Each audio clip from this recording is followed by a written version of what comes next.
السلام علیکم رحمۃ اللہ وبرکاتہ۔ آج میں کچھ جیسا کہ اسلام کے اندر کہا جاتا ہے کہ بھئی ہر گناہ معاف ہو سکتے ہیں، اور قرآن کی آیت بھی ہے اور بخاری شریف میں حدیث بھی ہے، بھئی تم کچھ بھی کرو، بڑے سے بڑا گناہ کرو، اس میں زنا ہو، چوری ہو، دھوکے بازی ہو، بے ایمانی ہو، کوئی بھی بڑے سے بڑا گناہ کرو، معاف ہو سکتا ہے،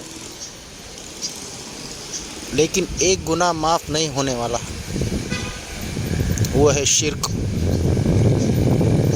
شرک کا مطلب بت پرستی، کہ بھئی اللہ کو چھوڑ کر کسی کی عبادت کرنا، اللہ کو چھوڑ کر کسی کا دل میں خیال آنا، یہ ہے کفر اور شرک۔ کفر اور شرک ایک ایسا گناہ ہے جو کبھی بھی معاف نہیں ہونے والا۔ قرآن کی آیت ہے کہ بھئی کفر کے نیچے جو بھی گناہ ہے، کفر کے نیچے جو بھی گناہ ہے معاف ہو سکتے ہیں، لیکن کفر ایک ایسا گناہ ہے جو کبھی بھی معاف نہیں ہونے والا۔ بخاری شریف میں حدیث ہے کہ گناہ جاہلیت کے کام ہیں، گناہ کرنے والا کافر نہیں ہے، کافر صرف وہ ہے جو اللہ کے ذات میں کسی کو شریک کرے۔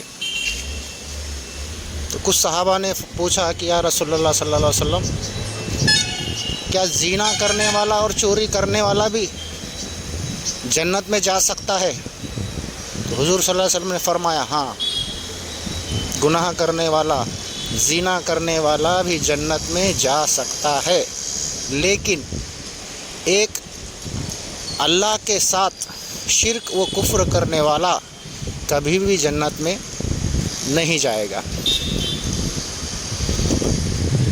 جب قرآن اور حدیث سے ہمیں یہ پتہ چلا کہ بھئی ہر بڑے سے بڑا گناہ معاف ہو سکتا ہے، لیکن شرک معاف نہیں ہو سکتا۔ اب اسی طرح غیر مذہب کو بھی اگر پڑھا جائے، اس کو جانا جائے، تو غیر مذہب بھی ایک اللہ کے سوا دوسرے کی عبادت کرنے سے منع کرتا ہے۔ جیسا کہ گیتا کے اندر جب ارجن کو کرشن گیان دے رہے تھے، تو کرشن نے کہا کہ اے ارجن، بڑے سے بڑا پاپی بھی، بڑے سے بڑا پاپی یعنی کہ بڑے سے بڑا گناہ کرنے والا بھی اگر ایک پرماتما کی بھکتی کرے، یعنی کہ اب گیتا کی بھاشا ہے ایک پرماتما کی بھکتی کرے، اب قرآن کی بھاشا ہے کہ ایک اللہ کی عبادت کرے، تو گیتا بھی یہ کہہ رہی ہے کہ بڑے سے بڑا پاپی بھی اگر ایک پرماتما کی بھکتی کرے، وہ شیغر ہی مجھ کو پراپت ہوتا ہے۔ یعنی کہ بڑے سے بڑا گناہ کرنے والا انسان بھی اگر ایک اللہ کو مانے، ایک اللہ کی عبادت کرے، وہ جلد سے جلد اپنے اصل کو پہنچ جائے گا۔ جیسا کہ قرآن کا فرمان ہے کہ ہر شے کو اپنے اصل کی طرف لوٹنا ہے۔ اب یہ ہو گئی شرک اور کفر کی بات، لیکن جب ہم غور و فکر کریں گے تو قرآن کہتا ہے کہ ذرے ذرے میں خدا ہے، ایسا کوئی ذرہ نہیں ہے جس میں خدا نہیں ہے، تم جدھر رخ کرو ادھر اللہ ہی اللہ ہے، وہ تمہارے دلوں میں ہے، وہ تمہارے نفسوں میں ہے، وہ تمہارے اتنا قریب ہے شہرت سے بھی زیادہ قریب ہے. زمین اور آسمان کا نور اللہ ہی اللہ ہے. 7 زمین اور 7 آسمان کے درمیان جو کچھ بھی ہے سب اللہ ہی اللہ ہے. تو ہم کو یہاں پر یہ سمجھنے کی ضرورت ہے کہ جب ذرے ذرے میں اللہ ہے تو پھر بت کیا ہے. یہ بہت بڑے راز کی بات ہے، سب کے سمجھ میں تو نہیں آنے والی. بھائی قرآن کہتا ہے کہ ذرے ذرے میں اللہ ہے. ذرے کا مطلب دھول مٹی ذرہ جو بھی آیا ذرہ، ذرے ذرے میں اللہ ہے. جب ذرے ذرے میں اللہ ہے تو بت پرستی کیا ہے؟ بھائی تم جدھر دیکھو ادھر اللہ ہی اللہ ہے، تو بت کس کا نام ہے؟ بت ہے کیا؟ جب بت پرستی اتنا بڑا گناہ ہے تو پہلے یہ سوچنا پڑے گا ہم کو کہ بت ہے کیا. بھائی قرآن تو بول رہا ہے کہ ذرے ذرے میں اللہ ہے، تو پھر بت کیا ہے؟ کس چیز کو تم بت کہو گے؟ تم جدھر رخ کرو ادھر اللہ ہی اللہ ہے، تو کون سے رخ میں بت ہے؟ تو یہ بہت سمجھنا ضروری ہے، اور یہ بہت پیچیدہ بات ہے کہ بت پرستی ہے کیا. اب میں نے جہاں تک بھی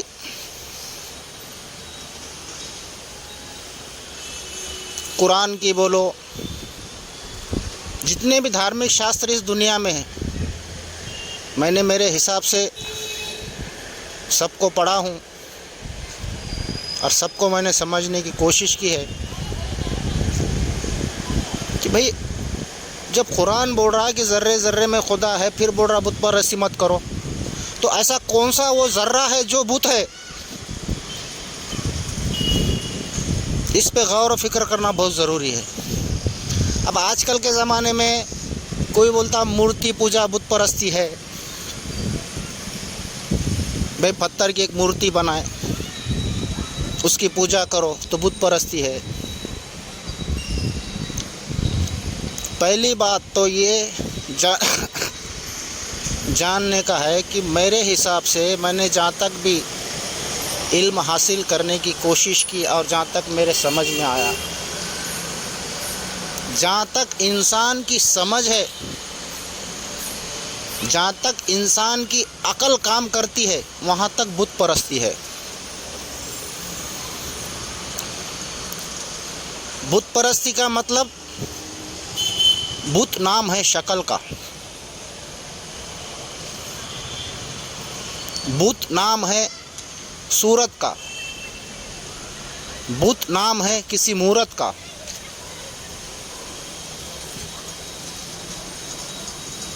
تو جب اللہ ذرے ذرے میں ہے تو بت پرستی کیا ہے؟ اس پر غور و فکر کرنا بہت ضروری ہے. آج کل ایسا کوئی دھرم نہیں ہے جو بت پرستی نہیں کرتا. ہندو بت پرستی کرتا ہے، مسلمان بت پرستی کرتا ہے، ہر دھرم بت پرستی کرتا ہے. اس لیے کہ بت کیا ہے اس کو سمجھنے کی ہم نے کوشش نہیں کی. جب قرآن کو حدیث کو ملا کر ہم پڑھیں گے اور اس پہ غور و فکر کریں گے تو بت پرستی کیا ہے، یہ بہت بڑی پیچیدہ بات ہے. بھائی ایک مورتی ہے، جیسا ہے کہ ایک پتھر کی اپن مورتی بنائیں، اب اس کو اپن بولتے بت. وہ مورتی ذرے سے باہر تو نہیں ہے، ذرے کے اندر ہی ہے نا. تو پھر تم قرآن کے خلاف ہو، یا پھر تم قرآن کو ماننے والے ہو، تو تم کو ذرے ذرے میں خدا کو دیکھنا پڑے گا. جب تم ذرے ذرے میں تم خدا کو دیکھیں گے تو پھر بت پرستی کیا ہے؟ تو بت نام ہے شکل کا، اصل کا نہیں، اصل تو خدا ہے۔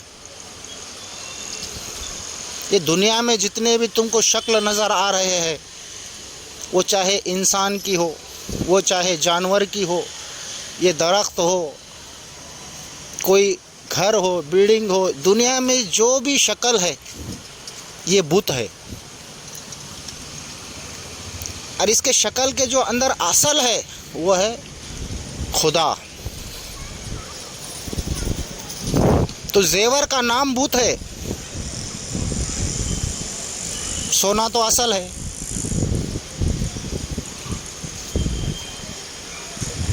مٹی اصل ہے، مٹی کو جو شکل دی جاتی ہے اس شکل کا نام بت ہے۔ تو اس دنیا میں جتنے بھی شکل ہے، جتنے بھی صورت ہے، جتنے بھی مورت ہے، وہ چاہے انسان کے ہو، وہ چاہے جانور کے ہو، وہ چاہے کسی کے بھی ہو، یہ بت ہے۔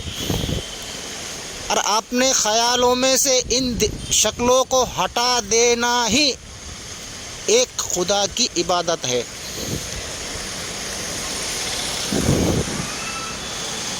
اب وہ زیور چاہے سر کا ہو یا وہ زیور چاہے پیر کا ہو، زیور نام ہے بت کا،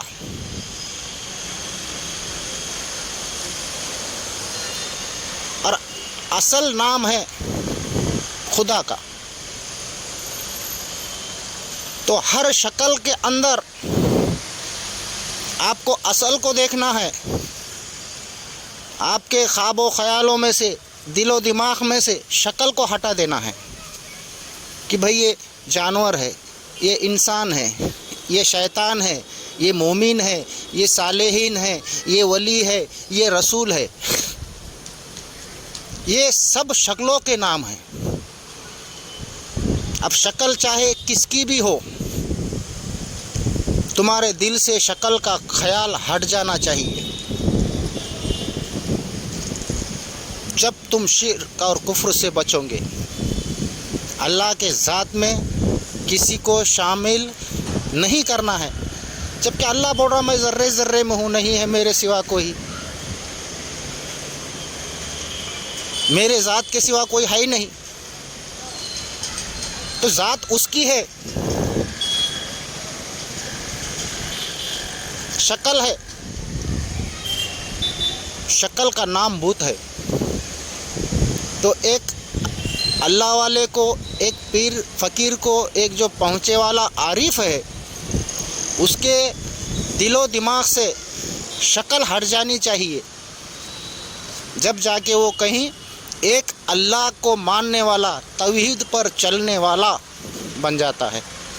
ویسے تو پورے دھارمک لوگ شکلوں کی پوجا کر رہے ہیں۔ اب وہ چاہے شکل کس کی بھی ہو، رام کی ہو، کرشن کی ہو، یا کوئی خواجہ کی ہو، یا کوئی غوث کی ہو، شکل شکل ہے۔ خواجہ نام ہے وہ شکل کا، غوث نام ہے وہ شکل کا۔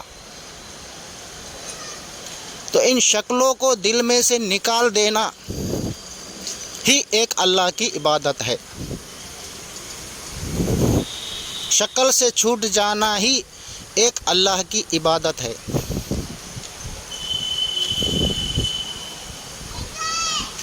تو یہ ہے بت پرستی۔ تو ہر دھرم بت پرستی کر رہا ہے۔ اب وہ بات الگ ہے کہ بھئی ہندو لوگ مورتی کی پوجا کر رہے، تو مسلمان کون سا کام کر رہے؟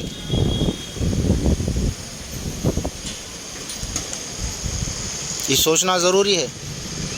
بہت سو کو یہ بات بری لگ سکتی ہے، لیکن میں کیا کروں، میں تو جو سچ ہے وہی بتاؤں گا۔ تو جب تک تمہارے خیالوں میں سے یہ دنیا نہیں نکل جاتی، یہ دنیا کے شکل، یہ صورت تمہارے دماغ سے نہیں نکلتے، جب تک تم ایک خدا کی عبادت کرنے والے، ایک خدا کو ماننے والے، توحید پر چلنے والے نہیں بن سکتے۔ دنیا کو ترک کرو. کس نے؟ حضور صلی اللہ علیہ وسلم نے خود فرمایا نا کہ دنیا کو ترک کر دو. تو دنیا کیا ہے؟ دنیا نام ہے شکلوں کا، دنیا نام ہے صورت کا، دنیا نام ہے مورت کا. تو دنیا کو ترک کرنے کا مطلب ہے کہ دنیا کے جتنے بھی شکل ہے اپنے دماغ سے اس کو ترک کر دو اور صرف ایک خدا کی عبادت کرو، ایک خدا کو مانو، ذرے ذرے میں وہ ہے. تو ذرے کے اندر اصل خدا ہے، ذرہ تو شکل کا نام ہے. تو یہ ہے اصل توحید اور یہ ہے اصل ایک خدا کی عبادت. اپنے دل سے شکلوں کو نکال دو، وہ چاہے کسی کی بھی ہو، وہ چاہے شیطان کی ہو، وہ چاہے انسان کی ہو، وہ چاہے مومن کی ہو، وہ چاہے صالحین کی ہو، وہ چاہے ولی کی ہو، وہ چاہے رسول کی ہو. یہ سب نام شکل کے ہے، اصل تو خدا ہے.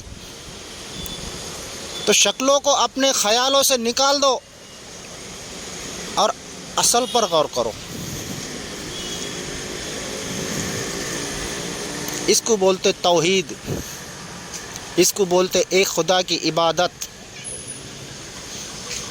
جس دن تمہارے دل و دماغ سے شکل نکل جائیں گی اور اصل پر تمہارا خیال ہوگا، اس دن تمہارے سے شرک نہ شرک ہوگا نہ کفر ہوگا.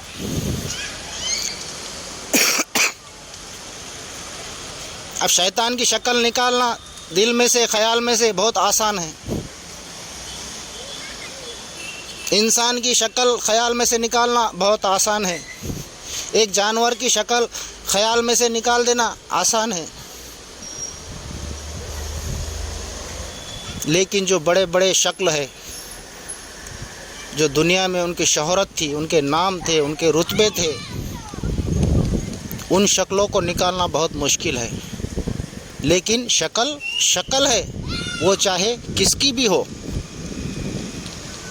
شکل کو نکالنے کا مطلب یہ کچھ بے ادبی نہیں ہے، بے حرمتی نہیں ہے، کسی بے عزتی نہیں ہے. الٹے اس کی عزت کو تم بڑھا رہے ہو، کیونکہ شکل کے اندر تم اصل کو دیکھ رہے ہو. تو یہ ہے مکمل توحید. اگر اس سے اچھی کوئی تفسیر ہو کہ بھائی بت پرستی کیا ہے، اس سے اچھی اگر کسی کے پاس جانکاری ہو، اس سے اچھی اگر کسی کے پاس تفسیر ہو تو بنداس بتا سکتا ہے، اور میں اس کا انتظار کروں گا. اگر کوئی سمجھے کہ بھائی نہیں یہ کچھ بھی بول رہا ہے آدمی، غلط ہے، پاگل ہے، ٹھیک ہے، میں پاگل ہوں. کیونکہ اصل مکمل خدا کی تعریف تو ایک پاگل ہی کر سکتا ہے نا، سمجھدار تو نہیں کر سکتا. کیونکہ سمجھدار تو اچھائی اور برائی اس کے دل میں خیال آئے گا کہ یہ اچھا ہے، یہ برا ہے، یہ اچھا ہے، یہ برا ہے. تو اس سے اچھی اگر کسی کے پاس تفسیر ہو تو بتانے کی کوشش کرے. السلام علیکم رحمۃ اللہ.